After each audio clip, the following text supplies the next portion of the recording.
everyone. My name is Ayo. And joining me this morning to dissect the major headlines, the major stories making the rounds, Mr. C and, of course, AB are with me this morning. Very good morning to you, gentlemen.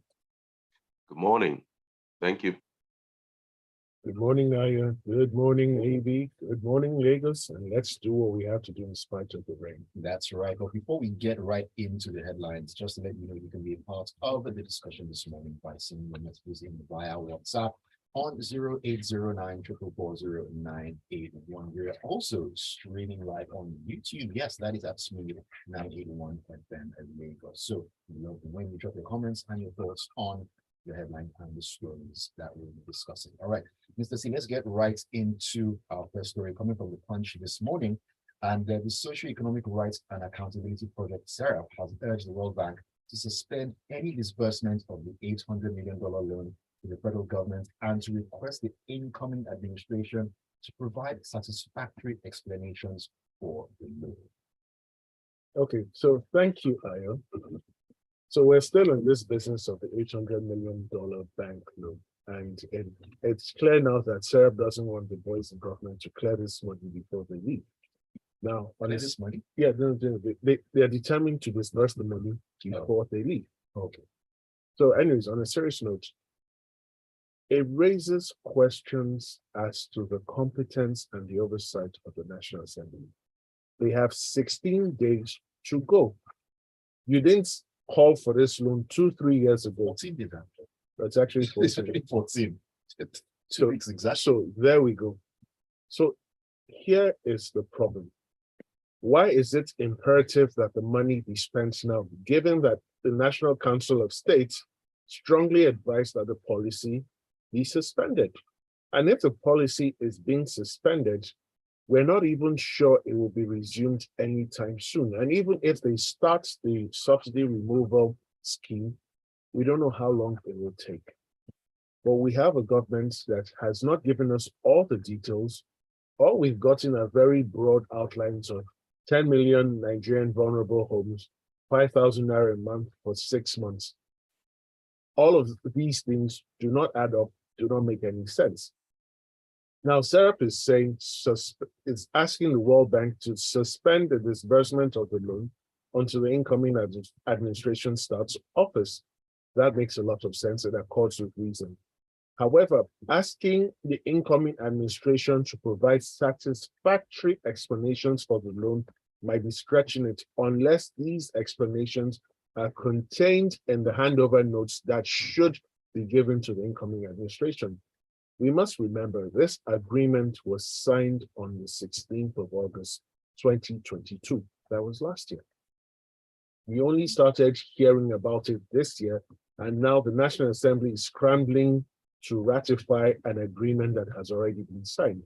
When the proper procedure is you first bring it to the National Assembly, they debate it, they consider it, then they take a vote. If they approve the loan request, we then go ahead to sign with whichever multilateral financial institution we're dealing with. But in Nigeria, we always put the cart before the horse.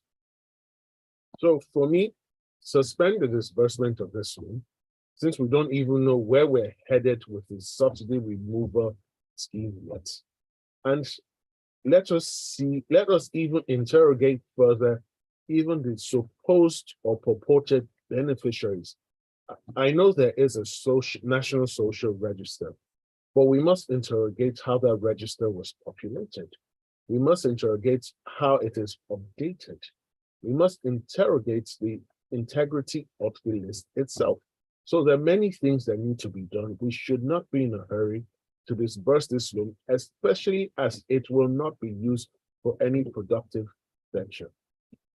All right, maybe do you have any comments to make on this particular? I've commented before. I'll just say this in brief. The whole notion of trying to get $800 million, which purportedly has already been approved by the World Bank, and I wonder who are the risk managers at the World Bank that decide that this world's second most poor country, that we were once the poverty capital of the world, needs $800 million to be distributed to 50 to 60 million people out of a population of 200 million, who are now going to be saddled with the burden of paying it back for donkey years. There is no logic on the face of it. It makes no sense. And it just worries me about this velocity of monies seeming to be moved as this administration winds down. SERAP has done a lot in terms of highlighting the issues. Unfortunately, our legal system doesn't appear to be able to support the efforts of SERAP. So I'm sitting here, I have a suspicion that despite this, the current administration, with 14 count them down days left to go, and in collaboration with the National Assembly, will go ahead and approve it.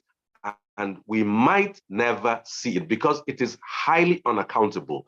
The poorest people are the least likely to have the means by which you can track them. That's why they sit down at a table with piles of cash and claim to have handed out $800, possibly $1 million. And there's no way to know what actually went to whom. That is a recipe for corruption, and it has persisted over the past few years. Of course. All right, let's move on to our next story here, and it's also from the Punch newspaper. The federal government is set to earn 647.7 billion naira from the concession of 2 power projects, the e-ticketing of 2 rail routes, and a device management system as well. You know, when you hear something about the federal government prepared to earn money, on the surface of it, that's a great thing. They're trying to concession some power projects. They also have some other projects in mind to concession, which are the Lagos-Ibadan rail service and Warri-Itakpe rail service, as well as some other projects designed by the National Communication System. Yes, when you have an infrastructure or a system and you can generate revenue with it, I think that's a very good thing. But you have to ask, what has our track record been in the past? Where do we have a single example of successful concessioning of anything in Nigeria? Brilliant listeners will tell me. I don't have an example I can readily call upon. And right now, there is this huge trust deficit between the leaders and the led in Nigeria. So you say you want to concession it, and it's going to have, on paper, it has a lot of potential advantages. But before you go into these 860 million naira concessions, show me a 3 million naira concession that worked successfully. Show me a 10 million naira concession that worked in Nigeria. And then you have examples you can build upon. I'm always concerned when I hear these highfalutin sums and great, what do you call it? Great ambition. And you don't even have building blocks prior that you could have demonstrated as how to go about it. I look at the story, I see the numbers, I see the potential advantages, and I applaud, I approve. But I would really like that to also be backed by what we call in architecture a case study. If there was 1 or 3 or 10 case studies where we've done it at maybe at a different level where we have done it successfully, then you'd say we can step up to the big game. But thus far, I've seen the numbers, I've seen the companies, I agree with the objectives. I don't know how or if we will achieve said objectives. All right. This is freshly pressed on Smooth 98.1. You can be a part of the discussion this morning by sending your messages in to us via WhatsApp on 0809444091. We're also streaming live at Smooth 91 FM Lagos on YouTube. All right, let's head over to the Daily Trust. And it's an interesting one. The federal government says it spends 1 million naira annually to cater for each of the inmates at the custodial facilities in the country. Media advisor to the Minister of the Interior, Shola Bashir, made this known in a statement in Abuja on Saturday. Mr. C. Okay, thank you, Ayo. So reading this story, I found it a bit puzzling, to be honest. Now, I've had the opportunity or the privilege of actually being to a couple of prisons in Nigeria, especially the ones in Lagos. And I know for a fact it is impossible for the government to be spending over ₦1 million per inmate every single year. It's not possible. You need to see what they eat. or what is offered to them in the name of a meal, or what is purported to be a meal that is designed to be eaten by a human being. It is ridiculous. And that is why a number of the inmates who are in our correctional centers have food brought to them regularly by their loved ones, by their friends, their families, their associates on a daily basis. So take Lagos, where we probably have 2,000, 3,000 inmates in Ikoyi prison alone. Is the government suggesting that it spends 3 billion naira on those guys? No. So maybe 1 million per inmate leaves the government accounts. I can tell you for free. And there are lots of NGOs that work on the prisons. It doesn't translate into the lives of these inmates. So that it calls for an interrogation and audit. And it's instructive to know that the minister says later this year, the federal government will stop paying this sum for state inmates. So what does that mean?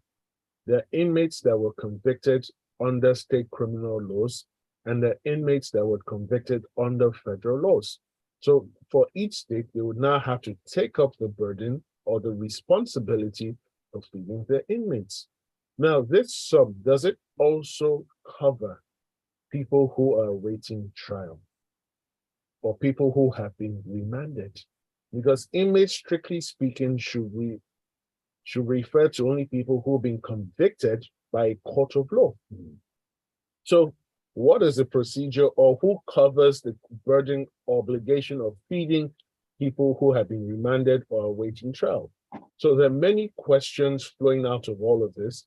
And it's also instructive to note that the minister did say that the medical facilities in the correctional centers have improved to a great extent, that they now have more drugs in centers within the correctional centers have been equipped. And it remains to be seen how true this is, or to what extent, because I still know that some prisoners are then taken out of the correctional centers under the due process sometimes for medical treatment. But this sum, it's ridiculous. It's not true. And government officials should try to interrogate facts given to them before they present them to the public. But Mr. C, looking at that 1 million naira per inmate, I mean, we talk about food. Could it cover other things as well? Maybe the uniforms they wear and some other things that. Please, what do they wear? Have you seen what prisoners wear? That is done by any local tailor. So what does the 1 million naira cover? Feeding, clothing, and what? Does it cover bathing materials like soap, like towels? Does it cover the cost of a haircut? Does it cover body lotions? Does it cover shoes? So it's very vague, but I can tell you for free, I'm not certain that they receive the full value of this quoted 1 million each year. Very doubtful. Mr. C, perhaps you aren't including the cost of spa treatments in the prisons. True. Who knows? Oh my goodness. You're listening to Freshly Pressed on Smooth 98.1. You can be a part of the conversation this morning by sending your messages via WhatsApp 0809 444 0981. We're also streaming live at Smooth 91 FM Lagos on YouTube. We're going to go on a quick breather, and when we come back, the discussion will continue. Do stay tuned. So, and you're listening to the Smooth Breakfast Show.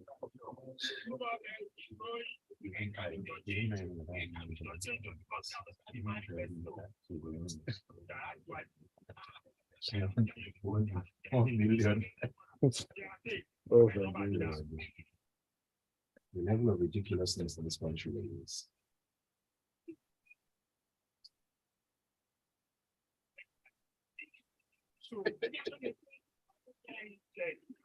Please, on this one, let's WhatsApp messages. I'll let some WhatsApp messages after this.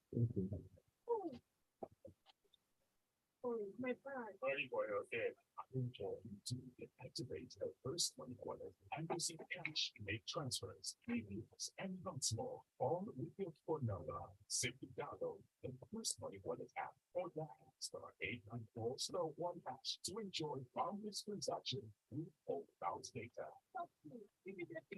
All money from now on first one. First one, small soda, one of fresh jars.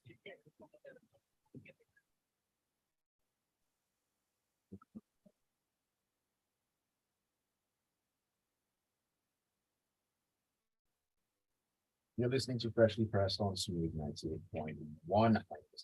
And my analyst with me in the studio this morning, Mr. C and AD. All right, let's take a couple of messages from WhatsApp. This Rodney Anike says, perhaps the government is charging the prisoners for accommodation. Hey, very Okay, possible. Rent and okay, hardship allowance.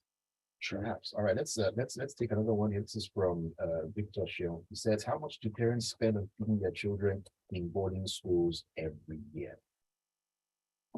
All right. Ajayi says, good morning. The truth of the matter is the federal government has not successfully concessioned or privatized any infrastructure in the country. The Nigeria Airways and PHCN privatization is a good example of such a fiasco. Okay, this is Ajayi from Magodo. Thank you very much for your messages. All right, let's go back to the headlines making the rounds. Amy, this is from the Daily Trust newspaper, and it says no fewer than 80 officers and men of the Nigerian Immigration Service, that's the NIS, have gone on trial for indulging in the collection of legal fees for the issuance of new passports and renewal of old ones. The NIS in the news once again.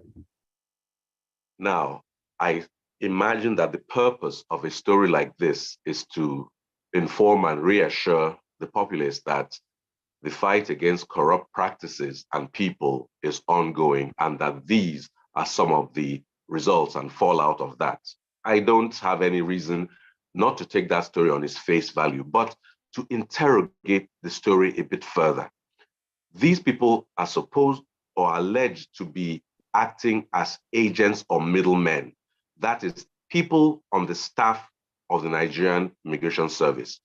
The person says, the head who's speaking says, there is no problem with assisting somebody genuinely, which is, what we all have the ability to do, but it becomes a problem when you now extort. So I have to ask a simple question.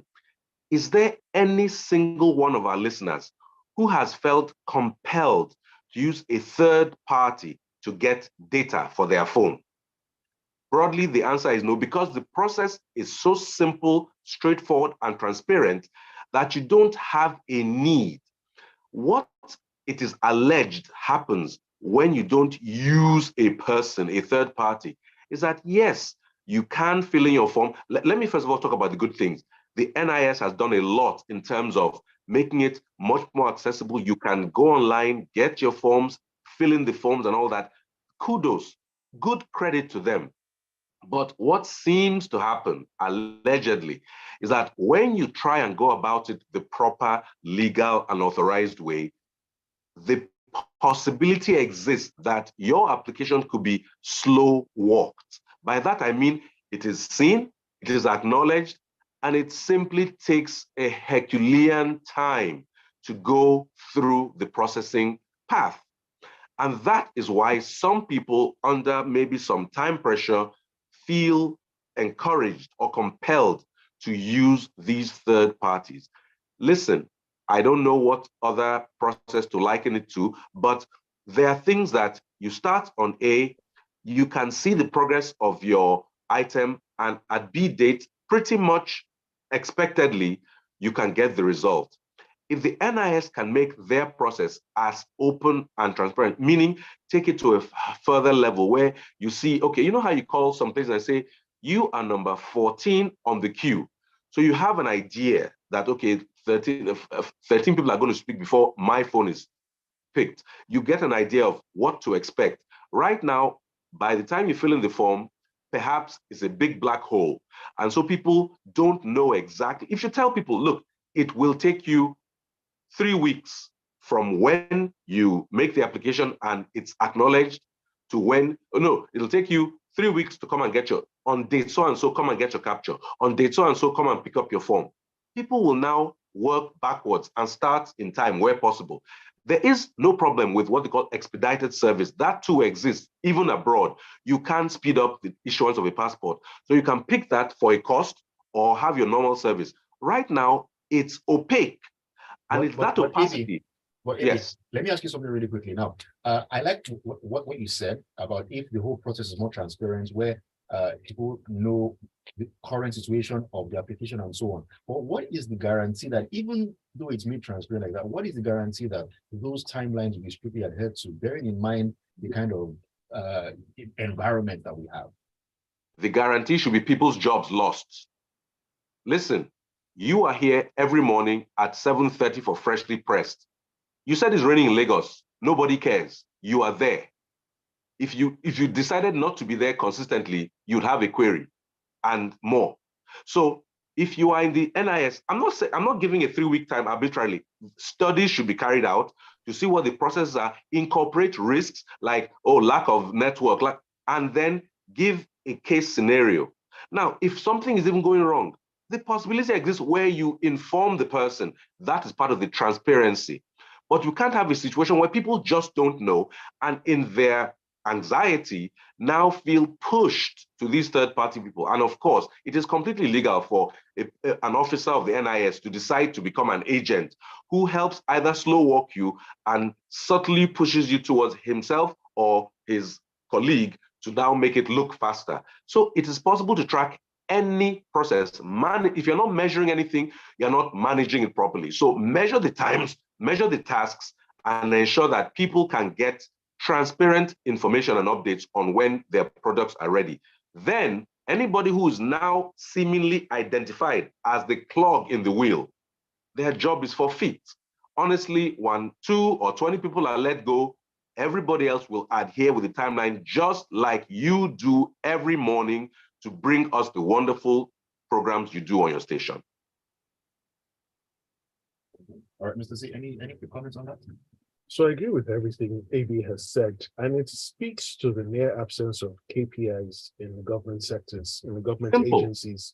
Because if there were KPIs, people won't be faffing around and monkeying around. So we need to get that in place. And sadly, it is almost impossible to sack a public servant who is not fit for the job, because you have to jump through so many hurdles. So many people interfere with the process. It's a nightmare. But we need to get to a point where we rely strictly on KPIs. So I was going to chip this in. We all apply for foreign visas. Why aren't the embassy officials inclined to intervene into the process, to insert themselves into the process? Because they know that if they're caught, they will be summarily dealt with, they will be dismissed. And the process is so straightforward that at any point in time, just like AB said, you know where you are with your visa application. So why do we always have to reinvent the wheel in Nigeria? It's extremely frustrating. All right, let's take a couple of messages from WhatsApp here. We'll copy those. Quite a number of messages here. This is from Linda. Linda said, she's talking about the custodial centers. She said, I had a loved one just released about 2 months ago. I was called to send money to ensure his well-being. And when I visited, every official from the gates demanded money. And by the time I was eventually allowed to see my cousin, I had no money to give him anymore. The weddings don't cost anything below 1,000 naira. It was a sad experience for me, seeing how heartless they were. So I don't know how the government spends such money they claim on the inmates. All right, let's take another one here. This is from Kazim. Kazim says, good morning. We all know that the quoted amount was not fully spent on the prisoners. We all see the kind of food they are offered and the deplorable conditions they live in. In a country where no one is held accountable for anything, we will never know how much was spent. Okay, as Ninka Bodu says, first time immigration officer here. My uncle paid the fees and all online. He got no response. Went there to inquire to find out what's going on. He walked up to an officer who asked, who is handling your case? That's another way of asking who is your agent or your guy, in quotes. He said he paid online, and the officer politely told him to go online and ask them. The realities of things that are happening out there in Nigeria, or out here in Nigeria. All right, let's take another headline here, and this is okay. Yeah, this is talking about moving as a former Governor of Ondo State. He says, well, the daunting task before the incoming administration of the president-elect Bola Ahmed Tinubu is how to unite the country, as well as ensuring the devolution of power. Now, former Governor of Ondo State, Dr. Olusegun Ominiko, who stated this, said Tinubu must carry through the ongoing economic reforms of the present administration, such as the cashless policy and the removal of the subsidy. Okay, thank you very much. So Mr. Mimiko was speaking at a lecture and he did harp on these things. He was speaking on good governance. And what he said, I agree with, because the incoming administration truly has a lot of work on its hands. First, it has to find a way to heal the nation. The last elections exposed a lot of fault lines amongst Nigerians, and it will take some time and genuine efforts and attempts at reconciliation to start to fix those fault lines. Now, having said that, he pointed out to the campaign, he pointed out the key issues from the campaigns of the major parties, and they all seemed to be in agreement with the Nigerian people on the fact that more power had to be devolved to the subnational units. The issue of the creation of state police and the subsidy removal, along with the cashless policy. And he was advising the incoming administration to continue with the cashless policy and the subsidy removal scheme that is already being considered, because long-term it should inure to Nigeria's benefit if properly implemented. Now, what does the cashless policy seek to do? Quick reminder, it seeks to move Nigeria's economy away from a cash-based perspective to a cashless perspective. Now, what does that do? It aids anti-money laundering and bribery monitoring. It also helps the central bank monitor the amount of cash and also helps it with its monetary policy. Now, having said that, the issue of the creation of state police is on the front burner. It is a good idea, but a lot of the states are not yet in a position to fund state police. They barely pay salaries if they can. They barely pay pensions if they can. Where are they going to get the money to employ state policemen, equip them, train them, build facilities for them? So the concept is good. The timing is off. It's not now. And rather, efforts should be made to strengthen the Nigerian police force and continue to weed out the bad elements. Then with regards to the devolution of power, the real issue is some of the states or a number of states want proper resource control. What that means is that wherever the resources got located, they get the bulk of the money. Now, that is a very hot and controversial topic, and I'm not sure the incoming administration will have sufficient time to educate Nigerians so that we can give resource control a go. Remember, I did say at the start, we have to heal the nation first. So it's in the process of healing. After we've healed substantially, we can start this conversation about resource control. All right. AB, number 30 seconds, your thoughts. Mr. C has summed it up admirably, and the hot burner issue there is that resource control. The people that we claim we're emulating, the United States, a federalism, we seem to have put in our own little quirks. And like you asked earlier, why do we reinvent the wheel? Over there, a senator from Texas has better accommodation perhaps than a senator from Mississippi because they depend on the resources for their states. But here, we have this flat federalism where everybody seems to want to be equal to everybody else. Make your state rich and you will have all you want. But the governors sit down, fold their arms, and just wait for convoys of subsidized petrol, go around with 50 cars, and they claim to be serving the people. They are not. All right. Thank you so much, AB and Mr. C, for joining me this morning. That's all the time we have on Freshly Pressed. Thank you all for listening and for your messages as well. Freshly Pressed will be back tomorrow at 7:30. Do have a great day, AB and Mr. C. You're welcome. Thank you. All right. Have a wonderful day. So much more to